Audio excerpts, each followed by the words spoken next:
Cp व Cv में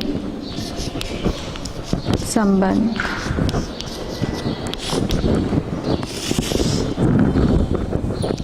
कि पहली क्लास में हम लोग ऊष्मागति के जो नियम है उसके अनुप्रयोग देख रहे थे, जिसमें आपने कौन कौन से अनुप्रयोग देखा था?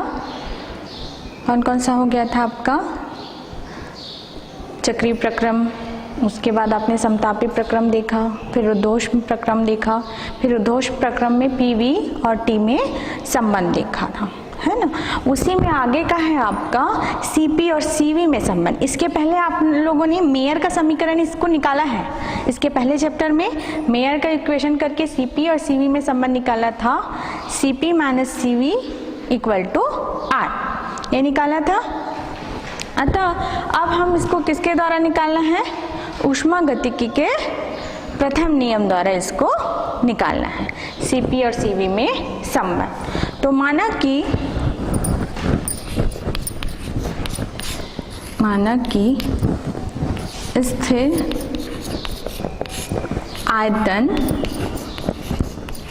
स्थिर आयतन पर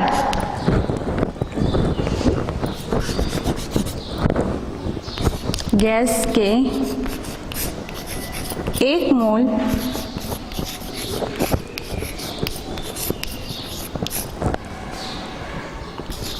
डेल क्यू ऊष्मा देने पर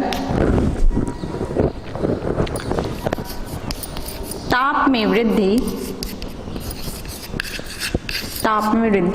डेल टी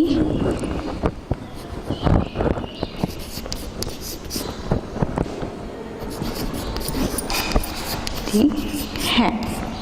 हम क्या कर रहे हैं? आपका Cp क्या है? स्थिर दाब पर गैस की विशिष्ट ऊष्मा, और Cv क्या है? स्थिर आयतन पर गैस की विशिष्ट ऊष्मा। तो सबसे पहले अब हम देखते हैं स्थिर आयतन के लिए। मान लीजिए स्थिर आयतन पर किसी गैस के 1 मोल को आप कितनी ऊष्मा दे रहे हो?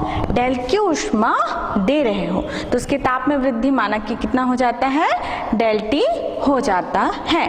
अतः आपका विशिष्ट ऊष्मा का जो सूत्र था, जो ऊष्मा की मात्रा डेल क्यू इक्वल टू आपका सूत्र है NCV डेल टी, ये आप पहले पढ़ चुके हो। उस सूत्र को लागू करने पर del Q equal to NCV del T होता है। लेकिन हम किसके n क्या है? n मोल के लिए। तो यहाँ हम कितना ले रहे हैं? 1 मोल ले रहे हैं। तो यहाँ क्या आ जाएगा? उसके जगह n की जगह 1 CV डेल टी। यहाँ साइड में सूत्र लिख दीजिए। डेल क्यू इक्वल टू होता है NCV डेल टी, ये होता है। अब डेल क्यू इक्वल टू कितना आ गया आपका? CV del T. अब स्थिर आयतन पर ये तो हो गया ऊष्मा, ये हो गया आपका ऊष्मा। तो अब क्या निकालना है? कार्य निकालना है। स्थिर आयतन पे जो किया गया कार्य क्या होता है? यदि हम आपका गैस का आयतन स्थिर है, आपको स्थिर रखना है, उस स्थिति में क्या होता है? यदि आप ऊष्मा देते हो तो जो भी ऊष्मा दी जाती है उसके केवल क्या को बढ़ाता है? ताप को बढ़ाता है उसके द्वारा, क्योंकि आयतन तो बढ़ नहीं रहा है तो कार्य नहीं हो रहा है। तो कार्य क्या हो गया आपका? यहाँ पे शून्य हो गया। कार्य क्या हो गया आपका? शून्य। तो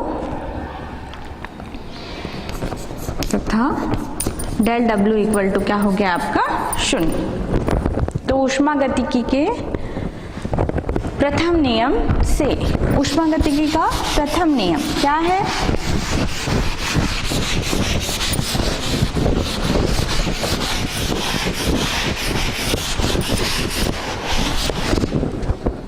क्या है आपका ऊष्मागतिकी का प्रथम नियम? Del Q equal to del W plus del U, ये ऊष्मागतिकी का प्रथम नियम है। तो डेल क्यू क्या है आपका? यहाँ कितना आया? CV डेल टी, और डेल डब्ल्यू इक्वल टू कितना आ रहा है? 0।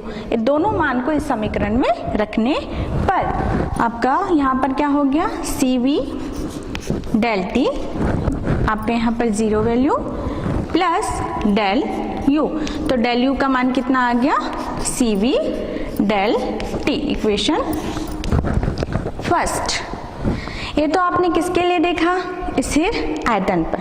अब किसके लिए देखोगे आप, स्थिर दाब पर। तो स्थिर दाब पर क्या होगा,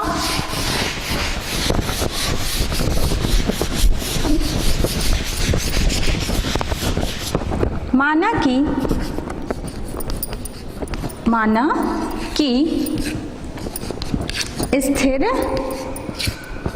दाब पर 1 मोल गैस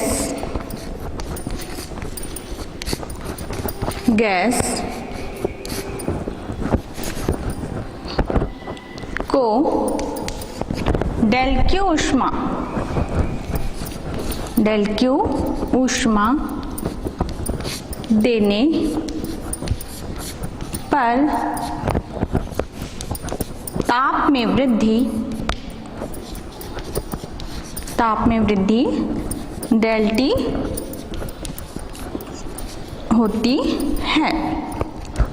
अतः अब आपका डेल क्यू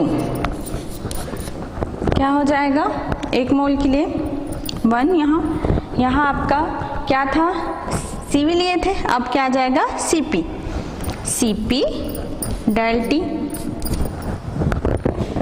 यहाँ पर साइड में लिख दीजिए सूत्र, del Q equal to NCP del T.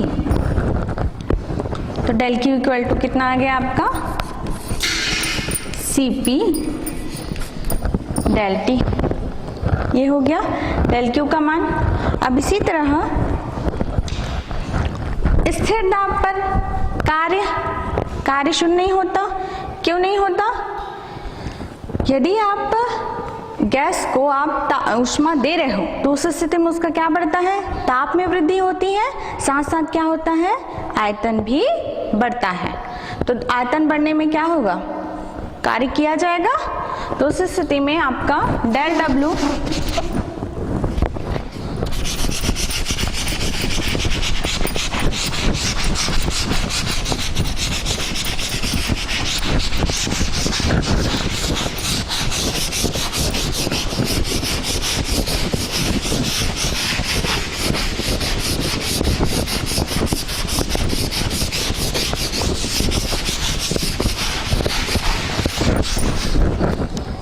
Del W equal to क्या हो जाएगा, कार्य का सूत्र क्या होता है, P डेल V, तो यहाँ पर हो जाएगा P डेल V।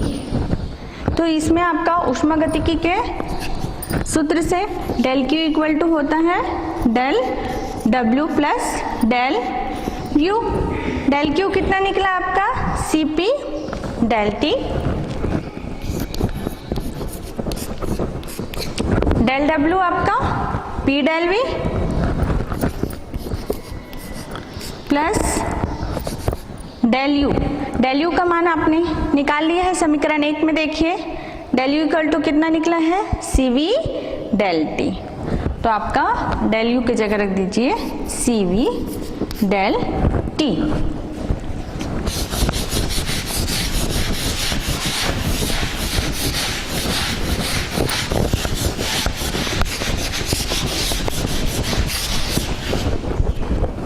इसको इधर ले आते हैं तो आपका क्या हो जाएगा, CP del T minus CV del T equal to P del V।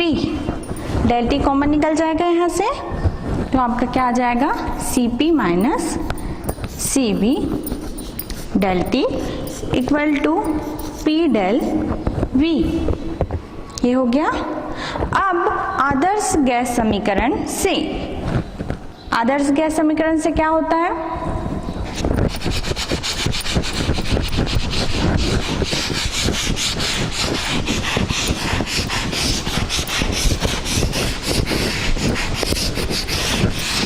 Adarsh gas समीकरण से, समीकरण से PV इक्वल टू क्या होता है, R T. P equal to क्या हो गया आर टी। यदि हम डेल लेते हैं तो आपका पी तो स्थिर है, दाब क्या है स्थिर है, केवल क्या परिवर्तित हो रहा है इसमें आयतन और ताप परिवर्तित हो रहा है। तो डेल किसके सामने लगेगा, केवल V और T के सामने लगेगा। अतः क्या हो जाएगा आपका यहाँ P del V equal to क्या हो जाएगा, R कांस्टेंट है, R डेल T परिवर्तन डेल V और डेल T में। P del V equal to कितना हो गया, R डेल T। ये आपका इक्वेशन यदि 2 हो तो इसको दे दो 3। अब समीकरण 2 में समीकरण 3 का मान रखने पर तो यहाँ क्या है आपका P डेल V है, इसके जगह हम क्या रख देंगे R डेल T। तो क्या हो जाएगा आपका इक्वेशन,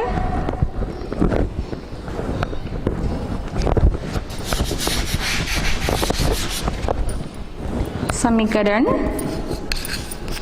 2 में 3 का मान रखने पर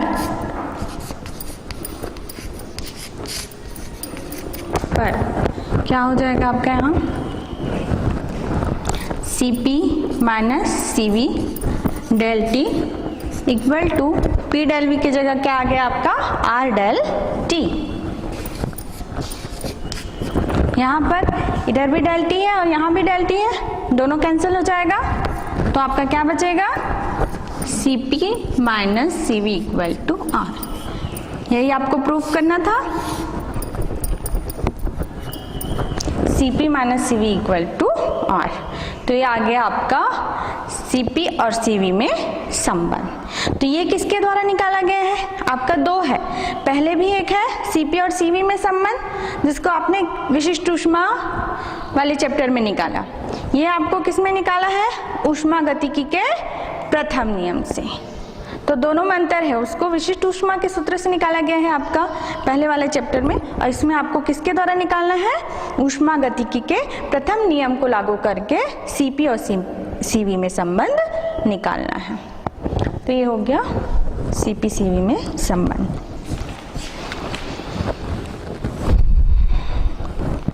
अगला है वान डेर वाल का अवस्था समीकरण।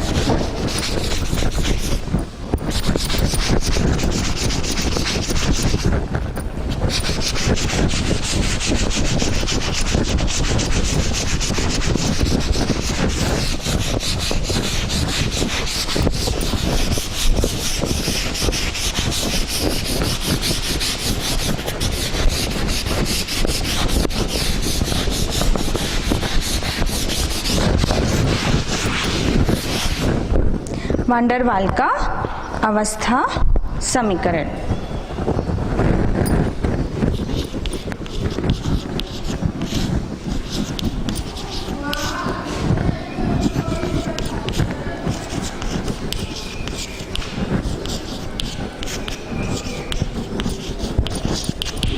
समीकरण वान डेर वाल का अवस्था समीकरण।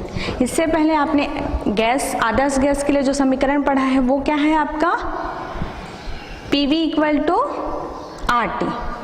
यह आपका आदर्श गैस का अवस्था समीकरण है, PV इक्वल टू RT। लेकिन ये देखा गया, ये कौन से कंडीशन को लेके लिया गया था, वान डेर वाल आपका आदर्श गैस का समीकरण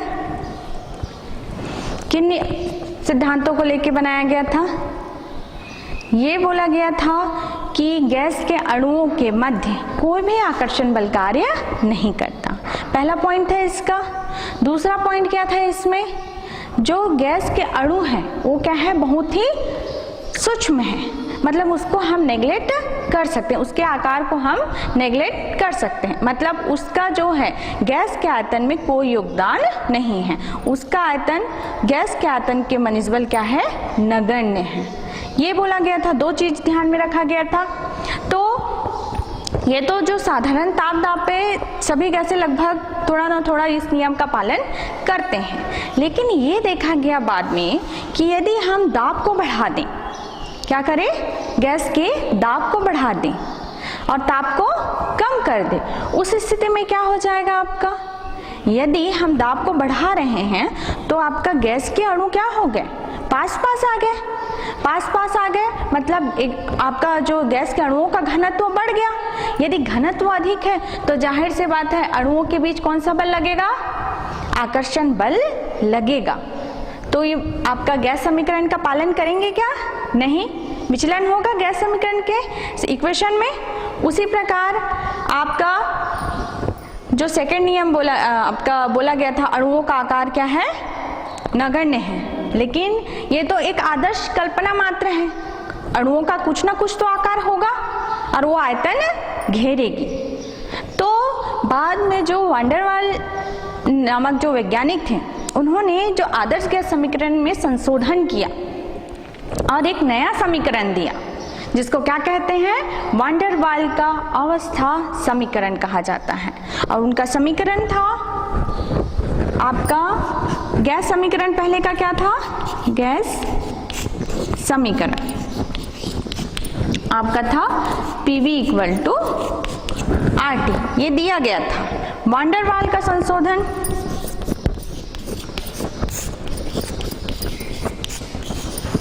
का अवस्था समीकरण,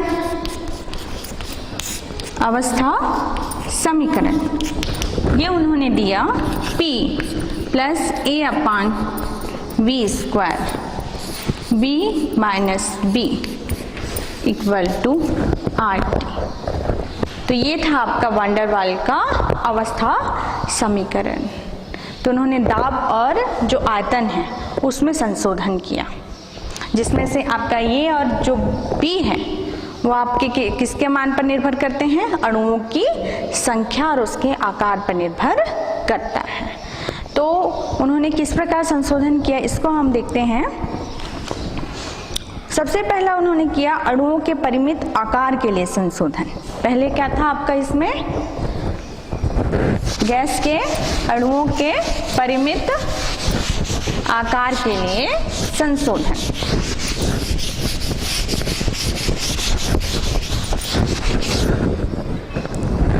पहला पॉइंट था उनका गैस के अणुओं के परिमित आकार के लिए संशोधन।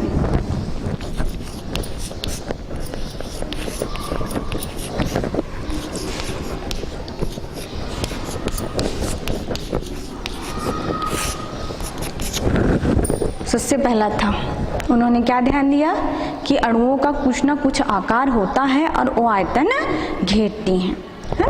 तो मान लीजिए आपका पहले जो दिया गया आदर्श समीकरण क्या है, PI/VI इक्वल टू RT है। ये आपका मान लीजिए पहले का समीकरण है, क्या है, PI/VI equal to RT। PI आपका आदर्श गैस का दाब और VI आपका क्या है, आदर्श गैस का आयतन। ये हो गया। अब उन्होंने मान लीजिए एक पात्र है, पहले तो इसको क्या किया गया था, अणुओं के आकार को छोड़ दिया गया था। मान लीजिए इसमें क्या है, गैस भरी हुई है। यहाँ पर एक अणु है जिसका व्यास क्या है, अणु का या कण का व्यास D है, गोलाकार अणु है तो इसका व्यास क्या है, मान लीजिए D है। यहाँ से यहाँ तक की लंबाई L है। इस दीवार से इस दीवार, पात्र के इस दीवार से इस दीवार तक की लंबाई कितनी है आपकी, L है। व्यास कितना है आपका इसका, D है। अब ये क्या कर रहा है, गैस के अणु क्या करते हैं, अनियमित गति करते हैं और दीवार से टकराते रहते हैं। तो मान लीजिए आपका ये अणु है, ये कहाँ गया, इधर गया, इस दीवार से टकराया और पुनः किधर आ गया, मान लीजिए इस दीवार से टकराया और वापस यहाँ आ गया। तो जो गैस का यहाँ से इन दोनों दीवारों की जो लंबाई है L, ये इसके द्वारा तय की दूरी के बराबर होगा क्या, होगा। मान लीजिए इस दीवार से ए और बी कंडीशन है, इस दीवार से इस दीवार में बी में गया और बी से वापस आया, तो कुल कितना दूरी तय किया? कुल कितना दूरी तय किया? और दोनों दीवारों की लंबाई कितनी है आपकी? L है, तो कितना दूरी तय करेगा?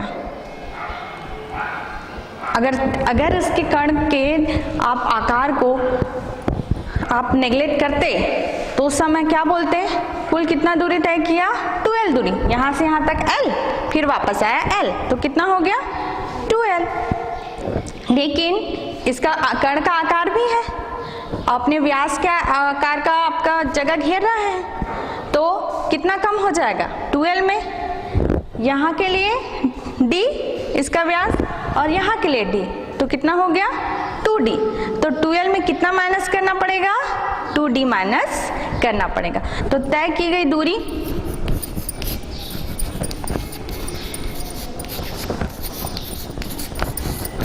कितना होगा? 2L माइनस 2D, इस प्रकार होगा।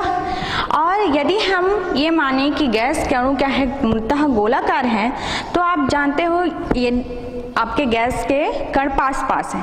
मान लीजिए एक कण है, वो आसपास चारों तरफ अन्य कणों से भी घिरा होगा, तो यदि गोलाकार है तो उसकी जगह में ऐसा स्पेस जरूर आएगा जहां पर वो दूसरा कण नहीं पहुंच सकता। जैसे हम देखें कि यदि इस प्रकार गोलाकार है, इस प्रकार आप चारों ओर घिरा हुआ है, तो जगह आ रहा है, बीच में ऐसा स्पेस आएगा कि नहीं आपका, जहां पर क्या है कोई अन्य कण नहीं आ सकता, तो ये भी इफेक्ट करेगी उसको।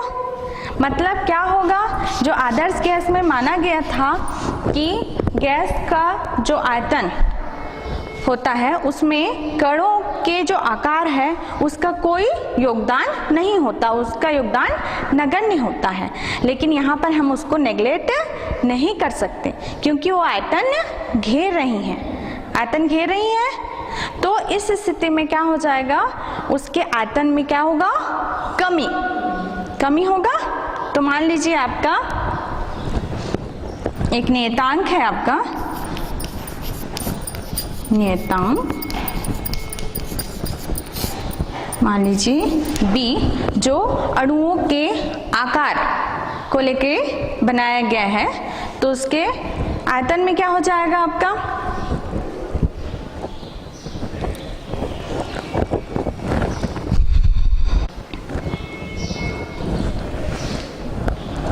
तो आपका यहाँ पर गैस का आयतन में कमी, या गैस के आयतन को इस प्रकार लिखना पड़ेगा, B माइनस B। B जहाँ क्या है, एक नियतांक है जो अणुओं के आकार पर निर्भर करता है, B माइनस B। अतः आपका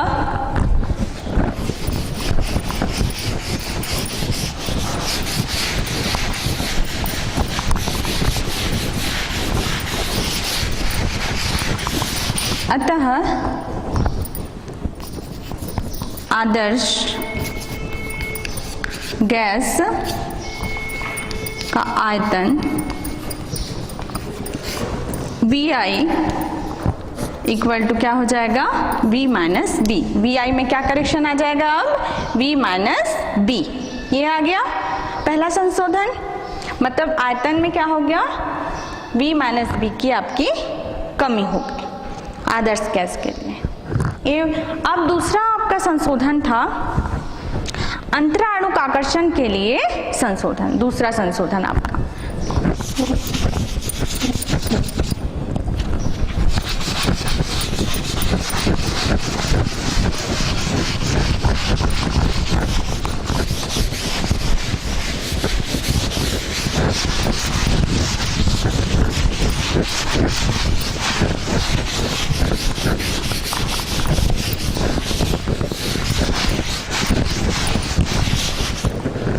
आपका दूसरा संशोधन अंतराणुक आकर्षण बल के लिए संशोधन। अब पहले की कंडीशन में क्या माना गया था आपका? पहले आकर्षण बल नगण्य माना गया था, एक आदर्श गैस की कल्पना की गई थी जिसके अणुओं के बीच कोई भी आकर्षण बल कार्य नहीं करता। लेकिन यदि दाब बढ़ा दिया जाए उस स्थिति में अणु क्या हो जाते हैं? पास पास आ जाते हैं, मतलब उसके मध्य आकर्षण बल कार्य करेगा। जैसे कि एक कल्पना कर सकते हैं, मान लीजिए एक पात्र में गैस भरा हुआ है इस प्रकार,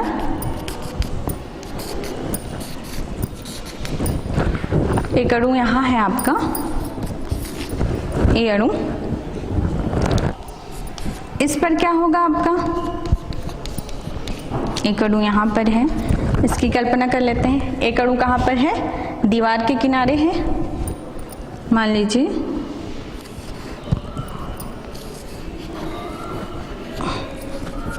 बी है,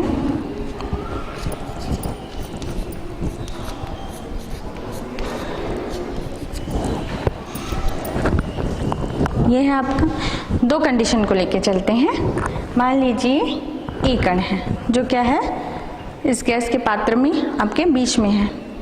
उस स्थिति में ए जो अणु है उस पर, उसके चारों ओर क्या है, अन्य अणु भी होंगे जो उस पर आकर्षण बल लगाएंगे। तो यहाँ पर जो आकर्षण बल का मान क्या हो जाएगा? कुल आकर्षण बल का मान क्या हो जाएगा आपका? शून्य हो जाएगा। क्यों शून्य हो जाएगा? क्योंकि ये चारों तरफ से घिरा हुआ है अन्य कण, तो संतुलन अवस्था में आ जाएगा। तो इस प्रकार यदि हम बात करते हैं, जैसे रस्सी को खींचते हैं, गेम होता है ना, एक इधर से खींच रहे हैं कुछ और एक इधर से खींच रहे हैं, है ना। संतुलन अवस्था यदि बिगड़ती है तभी वो एक तरफ हो जाते हैं, है ना, रस्सी खींच में। यदि संतुलन अवस्था में है तो यदि बल, मतलब इस तरफ जितने व्यक्ति हैं और इस तरफ व्यक्ति हैं, उन दोनों का बल का परिमाण क्या हो जाएगा? बराबर। तो उस स्थिति में क्या हो जाएगा? एक जगह वो टिका ही रहता है, संतुलन अवस्था में आ जाता है। आता है कि नहीं? तो उसी प्रकार इसमें भी क्या हो गया आपका, जो एक कण है उस पर चारों तरफ से क्या हो रहा है? अन्य कणों द्वारा बल लगाया जा रहा है। तो वो क्या हो जाएगा? आपका कण किधर ही नहीं जाएगा। किधर जाएगा? क्या खिंचाएगा? नहीं, जहां है वहीं रहेगा। तो उसमें नेट बल क्या हो जाएगा? शून्य हो जाएगा। अब दूसरी जो कल्पना की गई थी, मान लीजिए आपका कण कहाँ पे है? दीवार के पास है। तो दीवार के पास है, इधर कोई कण है क्या? दीवार आपका, दीवार के इधर है सारे जो अणु है, इधर है क्या? कोई नहीं है। तो आपका बल किधर लगेगा? केवल इस तरह। असंतुलन हो गया बल में, मतलब आपका कण क्या है? इधर बस बल लग रहा है उसको, मतलब पीछे की ओर कोई खींच रहा है उसको, अन्य अणु क्या कर रहे हैं? उसको पीछे की ओर खींच रहे हैं। तो इस प्रकार जिस बल से इसको इस दीवार से टकराना था, उस बल से टकराएगा क्या? नहीं, उस बल में क्या हो जाएगी? कमी। मतलब संवेग में कमी होगी, संवेग में कमी हो जाएगी, और संवेग में कमी होगी तो बल में कमी हो जाएगी। बल में कमी मतलब दाब में कमी। दाब, जिस दाब से आरोपित होना था इस दीवार पे, वह न होकर आपका क्या हो जाएगा? दाब में कमी हो जाएगी। इस प्रकार यहाँ जो दीवार के पास के जो कण है उसमें क्या हो जाएगा? दीवार से उतने अधिक दाब से, जिस दाब से टकराना चाहिए था उस दाब से नहीं टकराएंगे, मतलब उनके दाब में कमी हो जाएगी। इस प्रकार मान लीजिए दाब में कमी, दाब में कमी स्मॉल p है, तो आपका प्रेक्षित दाब P इक्वल टू हो जाएगा PI माइनस P, ये हो जाएगा। मतलब इतने दाब में कमी हो रही है। अब इसको इधर कर देते हैं, तो PI इक्वल टू क्या हो गया? P plus P। तो आदर्श गैस का दाब बराबर प्रेक्षित दाब प्लस दाब में आपकी जो कमी हो रही है वो, तो PI इक्वल टू क्या हो गया? P प्लस P, ये हो गया। अब जो ये P का मान है, स्मॉल p का जो मान है वो निर्भर करता है आपका जितने अणु इस दीवार से टकरा रहे हैं उनकी संख्या प्लस जो इसको पीछे की ओर खींच रहे हैं उन अणुओं की संख्या। किस किस पर डिपेंड किया? आपका ये दाब इससे दीवार से टकराने वाले अणुओं की संख्या, मतलब उसके घनत्व पर निर्भर किया। और दूसरा वो निर्भर करता है किस पर? उसको पीछे की ओर या जो बल लगा रहे हैं उन अणुओं की संख्या, मतलब घनत्व। दोनों के लिए क्या आएगा? आपका घनत्व ही आएगा, पहले और दूसरे के लिए। तो आपका मतलब स्मॉल p जो है वो अनुक्रमानुपाती होगा d। पहला d किसके लिए आया? टकराने वाले अणुओं की संख्या, उसके घनत्व। और दूसरा जो पॉइंट था वो है आपका इसको पीछे की ओर जो खींचने वाले अणु हैं उनकी संख्या, मतलब उसके घनत्व पर, अर्थात d। उसके लिए भी क्या आ गया? आपका d। तो आपका p अनुक्रमानुपाती क्या हो गया?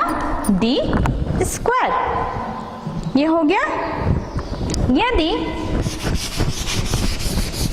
आयतन, अब आयतन और घनत्व में एक रिलेशन है आपका, क्योंकि घनत्व बराबर क्या होता है? द्रव्यमान बटा आयतन।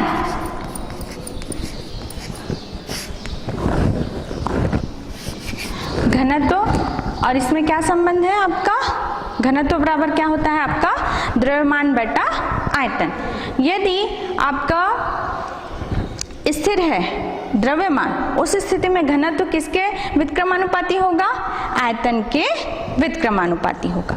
अतः आपका उस समय आपका d जो है व्युत्क्रमानुपाती होगा 1/v के। ये हो जाएगा आपका, क्या हो गया? d व्युत्क्रम हो गया आपका v क्या, जब क्या है? द्रव्यमान आपका स्थिर है। तो इसके लिए आपका क्या हो जाएगा? यहाँ पर d स्क्वायर जो है वो किस पर निर्भर करेगा? आपका आयतन पे। तो इसके जगह क्या लिख देंगे? p व्युत्क्रमानुपाती d स्क्वायर की जगह हम लिख देंगे v। तो आपका क्या हो गया?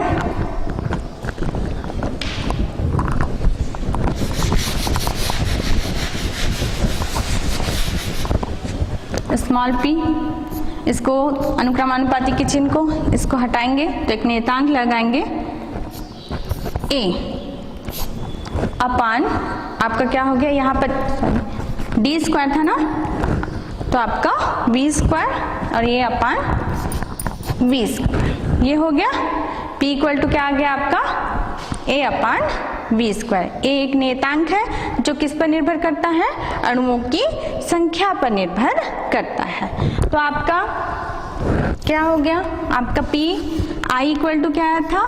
p plus p। तो p के जगह आपका कितना आ गया?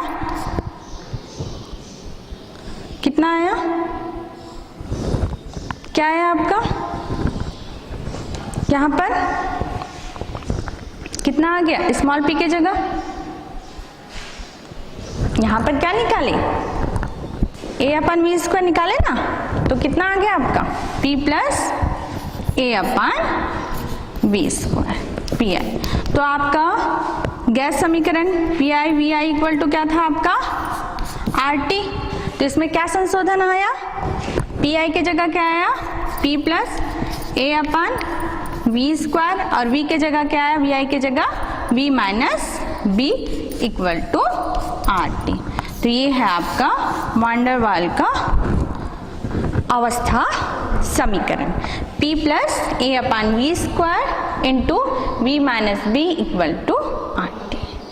तो ये किसके लिए था? अब ये जो नियम था वान डेर वाल्स द्वारा जो अवस्था समीकरण दिया गया वो प्रत्येक कंडीशन में लगभग सभी गैस क्या है इनका पालन करेंगे, क्योंकि पहला जो नियम दिया गया था आदर्श गैस समीकरण वो केवल किसके लिए था? आपका एक विशेष कंडीशन के लिए था।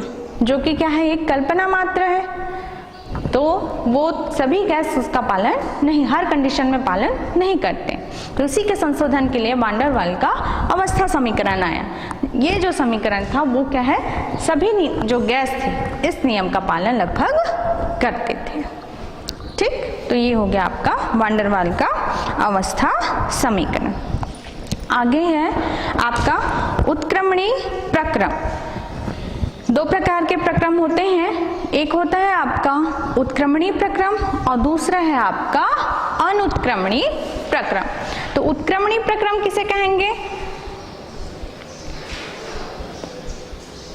उत्क्रमणी प्रक्रम का मतलब क्या होता है? ऐसा प्रक्रम जो विभिन्न अवस्थाओं से गुजरते हुए पुनः अपनी किस में आ जाता है, या आ सकता है, अपनी प्रारंभिक अवस्था में आ सकता है। लेकिन कंडीशन ये है कि प्रारंभिक अवस्था में आएगा तो जरूर, लेकिन क्या है, विपरीत ऋणात्मक प्रभाव से। जैसे यदि एक अवस्था से दूसरे अवस्था में गया तो ऊष्मा को अवशोषित किया, तो यदि दूसरे अवस्था से पुनः अपनी प्रारंभिक अवस्था में आएगा तो उतनी ही ऊष्मा का क्या करेगा, उत्सर्जन करेगा। पहला ऊष्मा को अवशोषित किया, दूसरे वापस आते समय क्या करेगा, उतनी ही ऊष्मा का क्या कर देगा, उत्सर्जन कर देगा। तो ये आपका क्या कहलाता है, उत्क्रमणी प्रक्रम कहलाता है। तो यह प्रोसेस क्या होता है, स्लोली, थोड़ा धीरे धीरे करना पड़ता है ताकि जो संतुलन अवस्था है वो क्या हो, बनी रहे, इसका ध्यान रखा जाता है। तो कुछ एग्जाम्पल्स हैं, जैसे कि हम बर्फ को किस में कन्वर्ट करें, पानी में कन्वर्ट करें, और पुनः पानी को किस में कन्वर्ट करें, बर्फ। तो ये कौन सा प्रक्रम हो जाएगा आपका, उत्क्रमणी। पुनः अपनी प्रारंभिक अवस्था में आ गया, बर्फ पहले था, बाद में भी कौन सी कंडीशन में आ गया, बर्फ। तो ये आपका अगर धीरे धीरे आप ताप में परिवर्तन करके करें तो क्या हो जाता है, अपनी प्रारंभिक अवस्था में आ जाता है। ये है। उसी प्रकार दूसरा है आपका अनुत्क्रमणी प्रक्रम। अनुत्क्रमणी प्रक्रम में क्या होता है, अनुत्क्रमणी प्रक्रम मतलब पुनः अपनी प्रारंभिक अवस्था में नहीं आ सकता। मतलब एक अवस्था से दूसरे अवस्था में परिवर्तित होने के बाद यदि आप बोलोगे कि फिर से दूसरी अवस्था से अपनी प्रारंभिक अवस्था में आए, तो ऐसा नहीं हो सकता। ये आपका क्या कहलाता है, अनुत्क्रमणी प्रक्रम कहलाता है। जैसे कि अगर एग्जाम्पल ले लें, लोहे में जंग लगना। लोहे में जंग लगना ये कौन सा प्रक्रम है, उत्क्रमणी कि अनुत्क्रमणी? लोहे में जंग लगा, रासायनिक अभिक्रिया हुई जिसके द्वारा लोहे में क्या हो गया, जंग, एक परत आ गई ऑक्साइड की, जिसको अपन क्या कहते हैं, जंग लगना कहते हैं। तो जब जंग लगा तो क्या आप पुनः प्रारंभिक अवस्था में आ सकता है क्या, नहीं आ सकता। तो ये आपका क्या है, अनुत्क्रमणी प्रक्रम कहलाता है। तो ये हो गए दो प्रकार के प्रक्रम, उत्क्रमणी और दूसरा अनुत्क्रमणी प्रक्रम। तो अभी के लिए आपका इतना ही। आपने क्या क्या देखा, सीपी और सीवी में संबंध देखा, दूसरा आपने देखा वान डेर वाल का अवस्था समीकरण। तो अभी के लिए आपका इतना ही।